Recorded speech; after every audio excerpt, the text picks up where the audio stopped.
You think a criminal trial begins in a courtroom. It doesn't. It begins on the sidewalk. It is the early hours of May 15th, 2010, on Arthur Avenue in the Bronx, and you are 16 years old, walking home from a party, when a police car slows beside you and a stranger points at you through the glass. He says you robbed him. Not tonight, 2 weeks ago. He says you took his backpack. That is the entire case. One sentence, from one man, about one evening 14 days in the past. Hold on to that, because you are about to watch a machine of judges, prosecutors, defenders, and jailers run for 3 years on the fuel of that single sentence. This is what the American criminal trial does at every level, to the people running it, and to the kid it lands on. And here is the part nobody explains until it is far too late. The trial is not the machine. The trial is the threat the machine runs on. It does not intend to try you. It intends to make you fold. Level 1, the sidewalk. The officers search you on the street. There is no backpack. There is no camera, no iPod. None of the $700 the man says was inside it.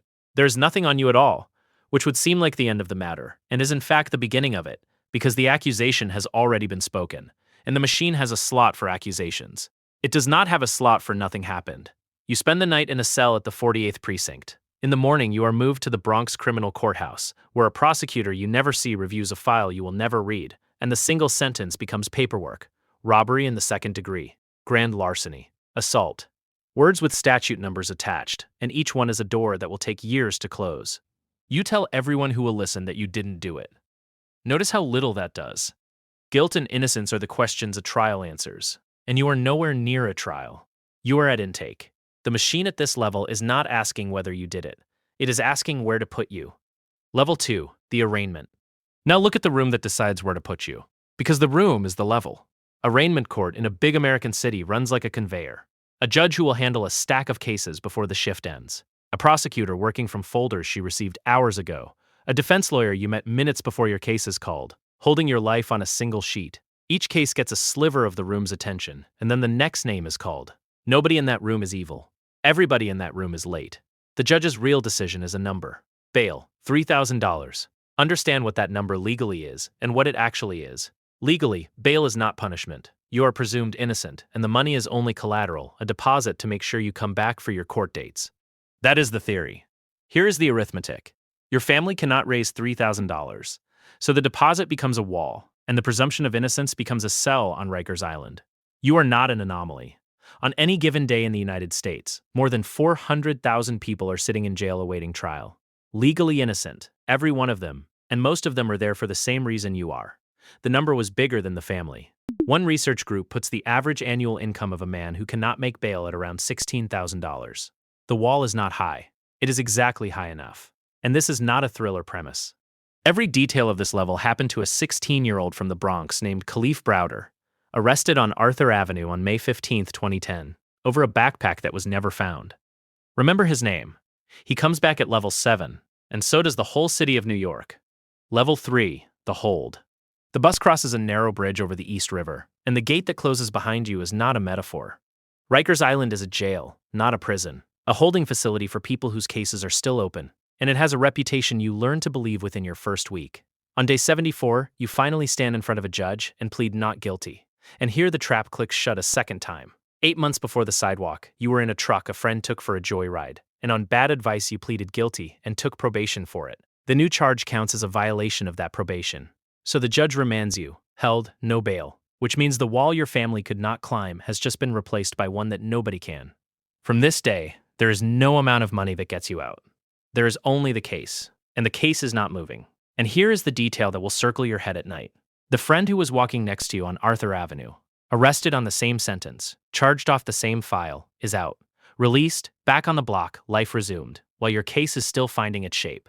Same sidewalk, same accusation, same evidence, which is to say, none. Whatever the variable was that split your two lives, it was not guilt. And on the island, that thought is not a comfort. It is the proof of how little the machine's grip has to do with what you did. Understand your legal status, because it is stranger than prison. You are not serving a sentence. There is no sentence, no verdict, no conviction, no finding of any kind. You are simply held. A person the system has parked while it decides whether to begin. In prison, time has a shape, a number that counts down. In here, waiting for a trial, time has no shape at all. Every day is day one. The days will get worse in ways this video counts at the end. For now, keep the date. You went in at 16. Keep the number 74. And notice that the machine has already taken away what your money means, and it has not yet asked you a single question about the backpack. Level 4, the defender. There is one person in the building whose job is to fight for you. And level 4 is about why that job is designed to be impossible. In 1973, a national commission set the maximum caseload a public defender should ever carry: 150 felony cases a year. That works out to roughly 14 hours of a lawyer's attention per felony. 14 hours to investigate, interview witnesses, file motions, visit the jail, and prepare for trial.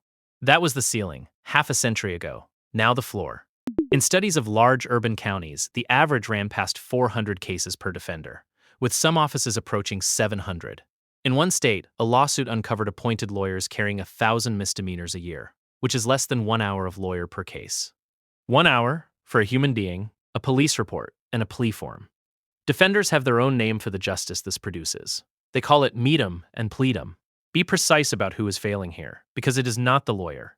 Your defender is doing triage in a hallway, choosing every morning which handful of drowning clients gets an arm. The failure is the design. Of everyone in this machine, the only actor whose job is to slow the case down and test the evidence is the one actor built to have no time.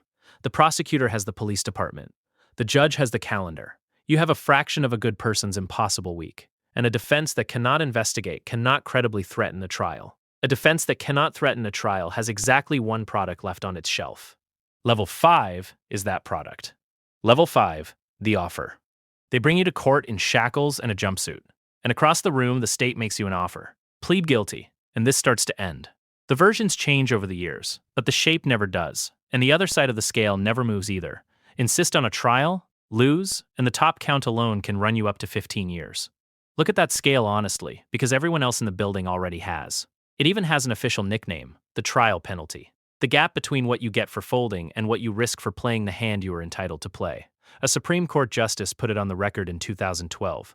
American criminal justice is, for the most part, a system of pleas, not a system of trials. The numbers behind that sentence are these.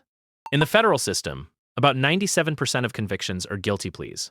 In the states, roughly 94 of every 100 felony convictions. The jury trial, the constitutional centerpiece, the thing in the movies, the right the entire courthouse is built around, is the rarest event in the building. And the offer is not a courtesy, it is the machine's business model. There are close to 11 million arrests in this country in a single year. No court system on earth could bring a meaningful fraction of that to trial. The calendars would seize in a season. The plea is the pressure valve, and the pressure is you. Every day in your cell is a day the offer looks better, and the machine knows it, because the machine built the cell. And understand the quietest number in this level. The offer works on the innocent too. Researchers and defense organizations have documented, again and again, people pleading guilty to crimes they did not commit. Not because they were confused, but because they did the same math you were doing in your cell. A guaranteed exit today, against years of held without a verdict and a possible decade after that. When the price of maybe is high enough, innocence becomes a luxury position. The machine does not have to believe you are guilty. It only has to make not guilty too expensive to say.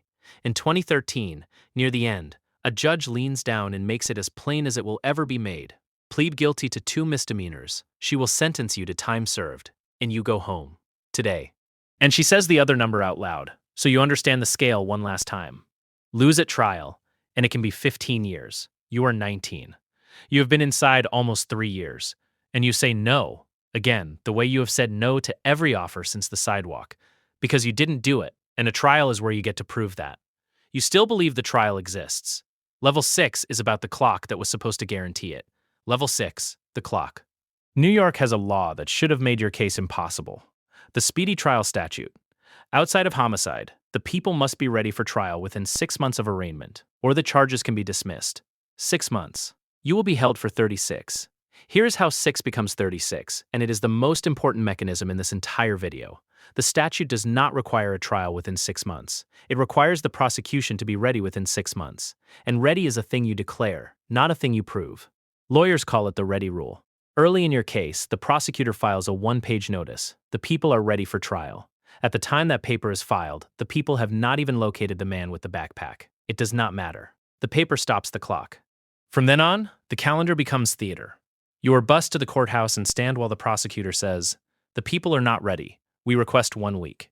The judge checks the schedules, his own, the lawyers, the buildings, and sets the next date 6 weeks out because the Bronx docket is drowning. And by the arithmetic of the ready rule, those 6 weeks count as 1 week against the deadline, because 1 week is what the people asked for. The delay belongs to the congestion, and the congestion belongs to no one. Your court file reads like a metronome. June 2011. People not ready, request 1 day. November 2011. Prosecutor on trial elsewhere, request 2 weeks. Elsewhere in the record, the reasons are logged with perfect honesty. A scheduling conflict, jury duty, a vacation. Each entry costs the state a few days on paper and costs you 6 weeks of your life. And the two clocks run side by side for 3 years without ever touching. You are not an exception. In 2011, while you sat on the island, 74% of the felony cases in the Bronx were older than the 6-month limit. The clock that was designed as your shield turns out to be a bookkeeping exercise the machine performs on itself. And the machine, reviewing its own arithmetic, always finds itself on time. If the sentence on the sidewalk was the fuel, this level is the engine. Remember it the next time someone tells you the delay is an accident. The process can afford to be slow because the process is priced in your days and paid in theirs. Level 7. The dismissal and what it costs. On your 31st court date, 3 years and 2 weeks after the sidewalk, the prosecution stands up and ends it. The man with the backpack, the single sentence this entire machine has been running on, has moved back to Mexico, and he is not coming back to testify. No witness, no case. The people move to dismiss. Granted, you are free. Notice what did not happen. You were not acquitted. An acquittal requires the trial you never got. You were not exonerated. Nobody says the word innocent, and nobody says the word sorry. The case does not end so much as evaporate, leaving no verdict in either direction. On paper, it is very nearly as if the whole thing never occurred. They hand you a transit card for the bus fare home, and they open the gate. Now do the accounting, because this is the level nobody puts in a title. More than 1,100 days held without a conviction, nearly 800 of them, roughly 2 of your 3 years, in solitary confinement, a concrete box for 23 hours a day, at an age when your brain was still under construction. Beatings from inmates and from guards, some of them captured on surveillance video that would later shock the country. And by the count in your own lawsuit, at least 6 times inside those walls, you tried to end your life. Then write down the asymmetry, because it is the whole machine in one line. Putting you in took 1 sentence from 1 stranger, and $3,000 your family didn't have. Getting you out took 3 years, 31 court dates, and a witness leaving the continent. For a while after, the story bends upward. He earns his GED. He enrolls at Bronx Community College and pulls a 3.5 average, and he tells an interviewer that he is proud he never took the deal. He also tells them he feels like a 40-year-old man, and that some of what changed inside is not going to change back. On June 6, 2015, at his mother's house in the Bronx, Kalief Browder takes his own life. He is 22 years old. And then, at last, the machine moves, the way this machine always moves, afterward.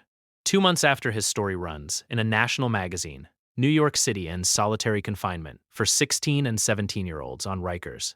In 2016, the President of the United States bans juvenile solitary in federal custody and cites him by name.